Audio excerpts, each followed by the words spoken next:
पूरपरिस्थितीमुळे वेढ्यात अडकलेल्या किसरूळ येथील गर्भवती महिला सोनाली नागेश केरबा कांबळे यांचे किसरूळ येथून प्राथमिक आरोग्य केंद्र बाजार भोगाव येथे बोटीद्वारे यशस्वीपणे स्थलांतर करण्यात आले।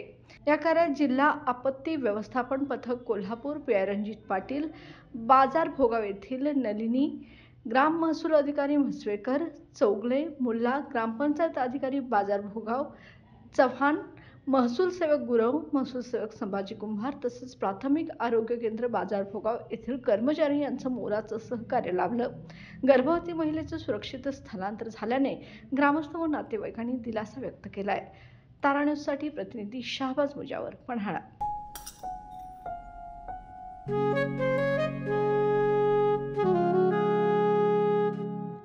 बाबा, आज येताना बासुंदी घेऊन या ना। अगं, कालच आपण आईचा वाढदिवस होता म्हणून आणली होती ना। ऐकलं, गोकुळची बासुंदी पुन्हा खावीशी वाटतेय। खरं सांगू, मलाही खावीशी वाटतेय।